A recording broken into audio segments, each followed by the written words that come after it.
گذشته بود یا 2 سال پیش ما توانستیم با بسیار برنامه وسیع امامعلی رحمه الله را ملاقات کنیم، ولی امروز نتوانستیم این کار رو انجام بدیم.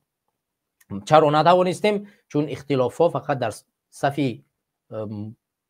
مخالفان به میان آمده است. امروز ما در نظریات درگیر یکدیگریم و ما کوشش میکنیم که همین چاپلوس ها را از بین ببریم. مشکلات درد غم مردم تاجیک که امروز وجود دارد این را به جامعه برسانیم، این را به جامعه جهانی برسانیم، نه اینه که بیستیم فقط چکار کنیم در مقابل 4 تا چاپلوسی که نمیفهمم هر طرفی نباشد. من همین چاپلوس هر طرفی نباشد چاپلوسش میشمارم. چین چاپلوس امروز باید از یگان حرکت دفاع کند، از یک شخص دفاع کند، از ما امروز باید چاپلوسی نکنیم. ما امروز هدفمون واقعیت گفتن باشد و در مقابل حکومت امامعلی رحمان مبارزه بردن باشد. امروز با اون درجه همین راهبرا خود من از جمله با اون درجه گرفتار شدیم که برنامه دقیق سیاسی خود رو کنار گذاشتیم و فقط تمام توجهمون بالای این همین اختلافایی است که در مابین مخالفه است این همین از بین برده شود. من بارها حتی اون روز در سامانه فیسبوک خودم نوشتم که آیا با این قدر مشکلات ها ما وقتش نرسیده است که بیاییم در یک جا بشینیم فقط به خاطر یک نقطه تاجیکستان آزاد اتحاد سرجم شیم.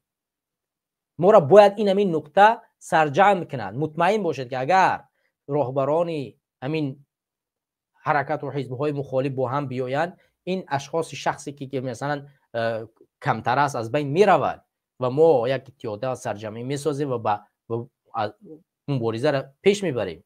همین که سال 2016 وقتی که حزب نهضت اسلامی تاجیکستان بیرون آمد و با نیروهای سازنده انجمن نیروهای سازنده تاجیکستان نپیوست و اونجا این مشکلات به میان آمد که دخورگی به میان آمد، این مشکلات این بار باید تکرار نشود.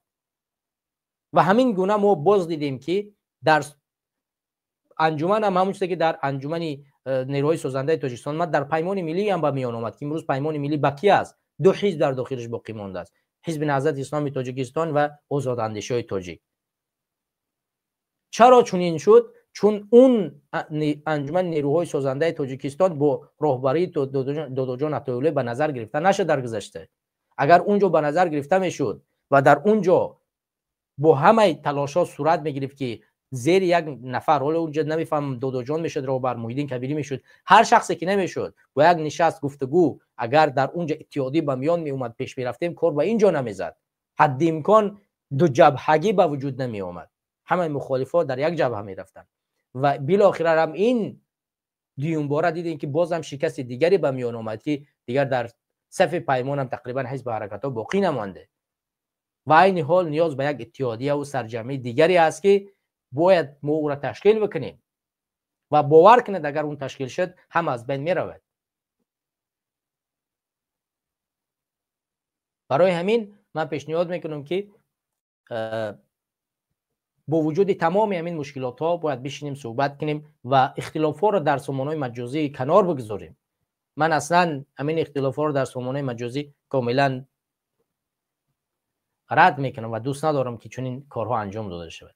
و همین خاطر کوشش کنید و تلاش کنید که فقط مهر و محبت، شفقت و اتحاد سرجمعی را به میان بیارید و در دل مردم آن را جای کنید و از بغض و عداوت و کینه و این چیزا دوری بجویید. این چند موضوعی بود که دوستان و هموطنان عزیز ما صحبت کردیم. دیگر وقتی شما را زیاد نمیگیرم برادران و هموطنان عزیز. الله همه شما را حفظ کند. پروردگار ما را به اتحادیه و سرجمعی برساند. پروردگار ما را از ظلم و ستم امامعلی رحمان نجات بدهد.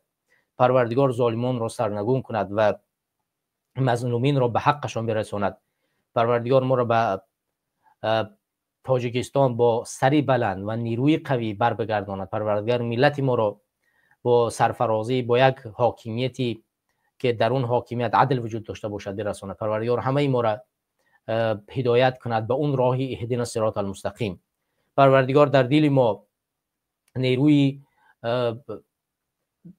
پروردگار در دل ما جرأت بدهد. پروردگار به دل ما اون وجدان انسانی را جای بکند که دل ما رحم دل شود و در چهره های انسان ها فقط دوست ببینیم، دشمنی را از بین ببرد.